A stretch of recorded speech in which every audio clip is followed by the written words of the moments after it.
मित्रों नमस्कार। वृषभ राशि वाले व्यक्तियों को 2026 की हार्दिक हार्दिक शुभकामनाएं। ये वर्ष आपके लिए सुख शांति समृद्धि को देने वाला हो और इस वर्ष आपकी किस्मत में क्या लिखा हुआ है मैं आज आपसे इसकी चर्चा करूंगा। और इस वीडियो में हम आपसे चर्चाएं करेंगे। सबसे पहले, क्योंकि पहला सुख होता है निरोगी का है, सबसे पहले बात करेंगे स्वास्थ्य की। दूसरा सुख हो घर में माया, तो हम फिर बात करेंगे आपके धन की। फिर हम बात करेंगे आपके भूमि भवन वाहन स्थायी संपत्ति सुख की। इसके बाद हम बात करेंगे आपकी नौकरी पैसा क्या है, कहाँ जाओगे, क्या करोगे, इन सब की इसमें आपसे चर्चा होगी।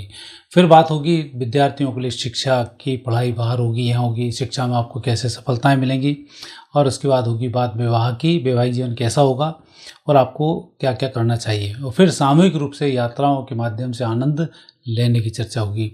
तो देर नहीं करते हुए हम सबसे पहले चलते हैं वृषभ राशि वाले व्यक्तियों के लिए 2026 में स्वास्थ्य कैसा होगा। वृषभ राशि वाले व्यक्तियों के स्वास्थ्य के जो स्वामी बन रहे हैं वो शुक्र बन रहे हैं और शुक्र की स्थिति एकादश भाव में संकेत है आपके स्वास्थ्य में सुधार का। और शुक्र जब भी होता है तब ब्लड से रिलेटेड कोई भी प्रॉब्लम हो, उन प्रॉब्लम्स में भी सफलताएं बहुत जल्दी मिल जाती हैं। यह शरीर के अंदर जो भी लिक्विड है उससे संबंधित कहीं कोई दोष होता है तो उसका शुक्र प्रभावी होता है। वैसे रक्त को यदि हम देखते हैं तो रक्त पर विशेष रूप से जो प्रभाव होता है वो चंद्रमा का होता है और मंगल से ये प्रभावित रहता है। लेकिन वृषभ राशि के जो विशेष रोग होते हैं उन्हें मस्कुलर स्पेंस की प्रॉब्लम होती है, शुगर आ जाता है, बीपी आ जाता है, इन्फेक्शंस होते रहते हैं। ये उनकी जनरली एक स्वास्थ्य की समस्याएं होती हैं। तो उसमें तो सुधार के संकेत हैं कि आपकी राशि का स्वामी भी वही है और आपके स्वास्थ्य का स्वामी भी वही है जो एकादश स्थान से भ्रमण कर रहा है। और इस वर्ष तो संयोग है कि शुक्र चंद्र एक साथ भ्रमण कर रहे हैं तो ये आपको पूर्ण स्वस्थ रखने की ओर संकेत प्रदान करते हैं। लेकिन आपके व्यय भाव का जो स्वामी है वो है मंगल। मंगल की स्थिति राहु चंद्रमा के साथ में है। ये संकेत देता है कि परिवार परिजनों पर आप धन खर्च करने वाले हैं स्वास्थ्य को लेकर। तो थोड़ा सा घर परिवार के स्वास्थ्य का आपको विशेष ध्यान रखना चाहिए। और इस वर्ष वृषभ राशि वाले व्यक्तियों को विशेष रूप से वाहन चलाने में सावधानी रखनी चाहिए। और संकेत तो यहाँ तक भी है कि आपको जहाँ चौराहे बुराहे पर खड़े भी होते हैं तो देखकर खड़े हों कि कहीं एक्सीडेंट की संभावना बन रही हो। ऐसा ना हो कि आप चुपचाप खड़े हों, कोई गाड़ी आए और बढ़ जाए। तो ये संकेत इस वर्ष मिल रहे हैं कि बैठे ठाले जो मुसीबत आने वाली है उसके इसमें योग बनते हैं। तो बाकी के यदि हम देखते हैं ग्रहधीन या कुछ परिस्थिति का दिन, वो रोग इसमें नहीं आ रहे हैं। और जो परंपरागत रोग आपको हो रहे हैं या कहीं आप गंभीर रोग से ग्रसित चल रहे हैं तो उसमें सुधार के चांसेस बहुत अधिक हैं, बिगड़ने के चांसेस उसमें कम बनते हैं। और यदि कहीं गंभीर बीमारियों से गुजर रहे हैं, कैंसर है या ऐसी बीमारी जो लाइलाज हैं और समय ठीक नहीं है, तो व्यक्तिगत कुंडलियों में ऐसे योग रहते हैं जो आपको नेगेटिव स्थिति में पहुंचाते हैं। तो उसके लिए गाय को शुक्रवार को हरा चारा खिलाना नहीं भूलें। ये उन लोगों के लिए है जो गंभीर रोग से जूझ रहे हैं।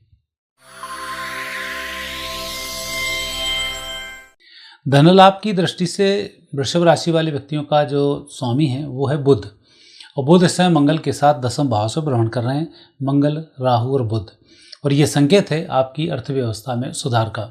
और साथ ही चंद्रमा है तो वो दसम भाव से एकादश भाव में विराजमान है। ये भी एक संकेत है कि आपकी तरक्की होने वाली है, आर्थिक स्रोत में वृद्धि होने वाली है। तो यदि हम राशिगत चर्चा करें तो इस वर्ष आपके लिए कोई धन की कमी नहीं होगी, रोके धन की भी प्राप्ति होगी और नाना प्रकार के सोर्स और भी आपके धन के खुलेंगे। यहाँ पर थोड़ा सा ध्यान ये रखना है कि मंगल राहु अंगारक के योग बनाकर बैठे हुए हैं तो आपको जुए सट्टे से दूरी बनानी है। और शॉर्टकट में पैसा कमाने का आप बिल्कुल नहीं सोचें, क्योंकि मंगल राहु होते हैं अंगारक दोष बनाते हैं, जितना तपाते हैं उतना अच्छा धन प्रदान करते हैं। तो धन के लिए आपको अथक प्रयास करने होंगे और उन प्रयासों में आपको ग्रह योग से सफलताओं की प्राप्ति होगी। तो ये धन की जो स्थिति है, इस स्थिति में और भी अच्छा सुधार आए उसके लिए आपको हनुमान जी की आराधना करनी चाहिए। उन्हीं की कृपा से इस वर्ष आर्थिक योग आपके अच्छे बने रहेंगे। सुख संपत्ति और वैभव की यदि हम चर्चा करें तो यह समय आपका अच्छा है। इसके चतुर्थ भाव के जो स्वामी हैं वो सूर्य बनते हैं और एकादश भाव में ये भी विराजमान है। तो यह भी संकेत है कि एक अच्छे योग आपके स्थायी संपत्ति के वाहनों के बने हुए हैं, तो आपको सफलता इसमें जरूर मिलेगी। सूर्य की स्थिति सामान्यतः तो एकादश भाव में है, लेकिन अपने घर से अष्टम भाव में विराजमान है। तो इसमें यह भी हो जाता है कई बार कि जब हम कोई भूमि खरीदने जा रहे हैं तो वहाँ पर कोई वाद विवाद चल रहा हो, या हम ऐसी भूमि लोभ में आ जाएं कि उसको ले लेंगे, फिर बाद में गवर्नमेंट से छुड़ा लेंगे, फिर दुनिया भर की और हम व्यवस्थाओं को कर लेंगे। तो ऐसी स्थिति में विवादास्पद भूमि खरीदना नुकसानदायक साबित हो सकता है, क्योंकि सूर्य गलत पैसा भी उलझवा देते हैं और जो मुख्य बात होती है वो दिमाग में भी नहीं आने देते। तो इसलिए आप यदि कोई स्थायी संपत्ति या सेकंड हैंड वाहन खरीद रहे हैं तो आपको अनुभवी लोगों से मिलना होगा, न्याय सम्मत समस्त तरीके देखने होंगे, इसके बाद इस डील को आपको फाइनल करना होगा।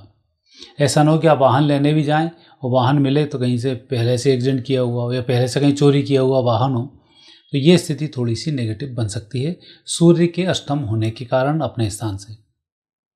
तो जितना आप सजग रहेंगे उतने ही आपको उत्तम फलों की प्राप्ति होगी। और योग तो इस वर्ष बन रहे हैं और ये सारे योग ही मार्च अप्रैल से ही शुरू हो जाएंगे। तो स्थायी संपत्ति भी इस वर्ष आने वाली है, आपका वाहन का भी इस वर्ष योग बनने वाला है। और कहीं कोई नेगेटिव स्थिति बनती है, कुछ बेचकर कुछ खरीदना है, तो ये कार्य भी आप आसानी से कर सकते हैं। इसमें आपको सफलताओं की प्राप्ति होगी। नौकरी और व्यवसाय की यदि हम चर्चा करें आपसे, तो ये योग भी आपके अच्छे हैं। इस वर्ष आपका संयोग अच्छा है कि सूर्य, शनि, चंद्र और शुक्र का जो संयोग है एकादश भाव में चल रहा है। तो मैक्सिमम घर के स्वामी तो यही बन जाते हैं जो आपको उत्तम फलों को प्रदान कराते हैं। तो दसम भाव का यदि हम स्वामी देखते हैं, व्यापार व्यवसाय का, नौकरी का स्वामी वो शनि बनता है। और शनि अपने घर से आगे लाभ स्थान पर विराजमान है। लाभ स्थान पर बैठा हुआ शनि घर में कलह कराकर बड़े लोगों से थोड़ा सा नेगेटिव करवाता है, लेकिन लाभ के मामले में ये अच्छे फल प्रदान करता है। यदि हम घर की समस्या और बाहर की समस्या की बात करें तो आपको घर की समस्याओं में नहीं उलझना चाहिए, ये शनि उलझाकर बदनाम करा देता है। और यदि आप घर के बाहर के कोई काम करेंगे तो लोग आपकी वाहवाही करेंगे और आप काम बहुत अच्छे से संपन्न कर पाएंगे। तो घर के बाहर के कामों को करने में शनि का उत्तम फल प्राप्त आपको होने वाला है। तो संयोग ये है कि यदि आप व्यापार करते हैं तो उसमें तरक्की होने वाली है। यदि आपका व्यापार तेल का है, लोहे का है, तो उसमें विशेष फलों की प्राप्ति होगी। यदि आप ठेकेदारी है, रेलवे की ठेकेदारी करते हैं, रोड की ठेकेदारी करते हैं, तो उसमें लाभ मिलेगा। और यदि आप नौकरी के लिए प्रयास कर रहे हैं तो शनि वैसे भी बंधक ग्रह नौकरी आसानी से दिलवा देता है और उसमें सफलता भी मिल जाती है। इस बात का लेकिन विशेष ध्यान रखें कि जो नौकरी आपको मिल रही है या जहाँ आप अप्लाई कर रहे हैं, शनि न्याय का ग्रह है, गलत प्रमाण पत्र मत लगा देना। कई बार होता है व्यक्ति का एक्सपीरियंस नहीं होता, झूठा एक्सपीरियंस प्रमाण पत्र लगा देते हैं। कई बार मार्क्स बढ़ा के बता देते हैं, जब पूछेंगे तब हम अपनी मार्कशीट को बता देंगे। तो इस प्रकार से छोटी छोटी जो गलतियाँ हो जाती हैं ये बड़ी घातक बन जाती हैं। तो यहाँ जो भी काम करो, जो भी करो, ठोस करो। कोई न्याय सम्मत कार्य आपका, जो कागज़ आपका बेकार नहीं होना चाहिए, अन्यथा जेल भी करा देता है। तो थोड़ा सा ईमानदारी के साथ आप काम करेंगे, आपको सफलताओं की प्राप्ति होगी। और मुझे लगता है शनि की विशेष कृपा 2.5 वर्ष तक है। तो बेरोजगारों के लिए तो ये बहुत अच्छा समय है। व्यापार व्यवसाय में परिवर्तन का अच्छा समय है। व्यापार व्यवसाय के विस्तार का बहुत अच्छा समय है। अच्छे पार्टनर मिलेंगे, अच्छे आपको लाभों की प्राप्ति होगी।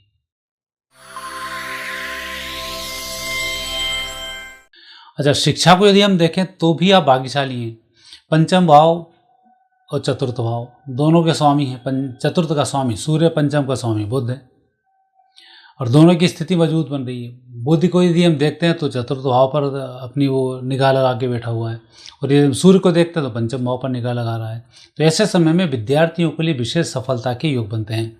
बस सूर्य का यही है कि थोड़ी सी लापरवाही नुकसान कर सकती है। आपको सेटिंग बढ़ानी होगी, जिस तरह से आप पढ़ाई कर रहे हैं उसमें एकाग्रता लानी होगी और आप पढ़ाई पर अच्छी सफलताओं को प्राप्त कर सकते हैं। बुध का विशेष रूप से चतुर्थ भाव को देखना संकेत देता है कि आप उस सूक्ष्मता को पकड़ जाएंगे जिसकी की पढ़ाई में आवश्यकता होती है। और सूर्य का पंचम भाव को देखना संकेत देता है कि इस जन्म के कर्म के साथ साथ पूर्व जन्म के कर्म भी इस वर्ष आपके साथ में हैं। तो पिछले वर्ष की तुलना में इस वर्ष अच्छे रिजल्ट आने की उम्मीद आप लगा सकते हैं। देश विदेश में पढ़ाई के संबंध में यदि आप प्लान कर रहे हैं तो पूर्वी क्षेत्रों में पढ़ाई के योग बनते हैं। धन की स्थिति यदि हम बात करें तो पढ़ाई के माध्यम से स्कॉलरशिप का मिलना, पढ़ाई के लिए देश विदेश की यात्राएं करना, पढ़ाई के लिए अपने क्षेत्रों को छोड़कर दूसरे क्षेत्रों में यात्रा करना, यह सब शुभ संकेत प्राप्त हो रहे हैं। और ऐसा मुझे लग रहा है कि सूर्य जिस तरह से बैठे हुए हैं, तो जैसे सूर्य दिन भर तपते हैं और दिन भर घूमते हैं, तो ऐसे ही पढ़ाई में भी योग आपके बन रहे हैं कि आपको कई जगह पढ़ने के लिए जाना पड़ सकता है, लेकिन बुध के कारण सफलता के योग भी बन रहे हैं। तो आप निश्चिंत होकर अपने कार्य में लगे रहें। भगवान श्री गणेश की आराधना करना नहीं भूलें।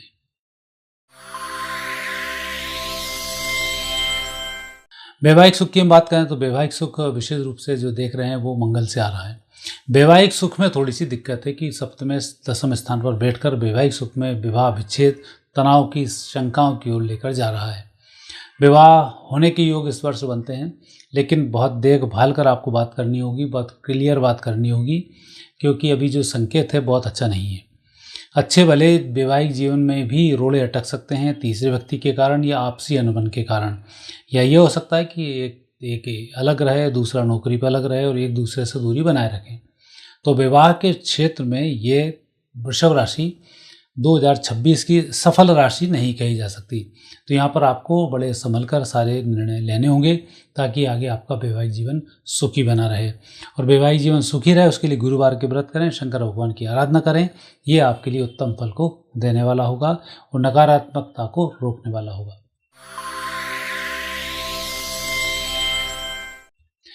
अब बात करते हैं आखिरी, जो एक एंजॉय व्यक्ति करने जाता है, यात्राएं करता है।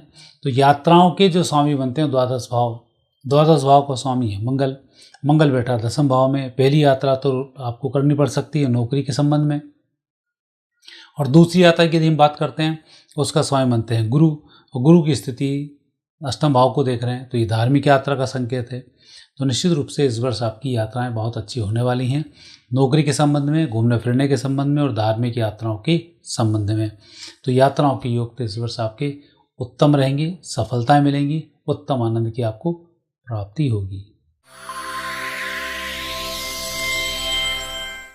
मित्रों, यह था वर्षफल 2026 वृषभ राशि वाले व्यक्तियों के लिए। हमने सभी राशियों के वीडियो डाले हैं, आप चैनल को सब्सक्राइब करना नहीं भूलें।